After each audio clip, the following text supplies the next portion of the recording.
જી કેતનભાઈ, સાંજે વરસાદી માહોલ હતો અને વાવાઝોડુની પવન સાથે વાવાઝોડું શરૂ થયું હતું, શું કહેશો? કાલે સાંજે 6 વાગે જે પવન અને વરસાદ, જે પવન એટલો બધો આજે 80થી 100 કિલોમીટરની ઝડપે જે પવન ઉડ્યો છે, તે એમાં આજે કેરનો પાક છે તો કેરના પાકની અંદર અત્યારે ફ્લાવરિંગ પણ આવી ગયેલા છે. કેરાના કટિંગમાં પણ અમુક ખેતરો રહેલા છે. બીજા ખેતરોની અંદર ફ્લાવરિંગની શરૂઆત થઈ રહી છે કે જે નીગલ આવી રહ્યા છે. તો આવા ખેતરોની અંદર જે કેરાના છોડ પણ આજે નુકસાન થયેલું છે, ભાગ્યા છે.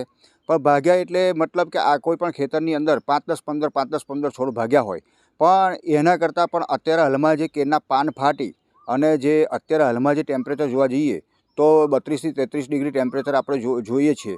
અને આજે 10 દિવસ પછી આપણે જોવા જઈશું તો જે 10 ડિગ્રી ટેમ્પરેચર વધી જાય, 43-44 ડિગ્રી ટેમ્પરેચરની અંદર જો ખેડૂતોએ આ ટાઈમમાં જે પાન ફાટી ગયા છે એટલે સીધો સૂર્યપ્રકાશ જમીન પર પડશે અને કેરના થડ પર પડશે તો 100% કેરનું ઉત્પાદન આપણને 15થી 20% ઉત્પાદન ઓછું જોવા મળશે. તો ખેડૂતોએ આજે શું છે કે પાણીનું ધ્યાન રાખવું પડે. 5 થી 6 દિવસે કન્ટિન્યુ એને પાણી આપતું રહેવું પડે. સૂકી એના થડમાંથી પાન કાપી અને ઉપર ઢાંકવાની પણ કાળજી રાખવી પડશે. તો આ રીતે કેરનો પાક આપણે બચાવી શકીએ. બાકી અત્યારે ચોખ્ખું દેખાઈ રહ્યું છે કે 15થી 20%નું નુકસાન આપણને કેરના પાકની અંદર જોવા મળશે. બીજું કે આજુબાજુના વિસ્તારની અંદર બાજરીનો પાક હોય કે કોઈ પણ પાક હોય તો એ પણ જમીનદોસ્ત થઈ ગયેલો દેખાઈ રહ્યો છે.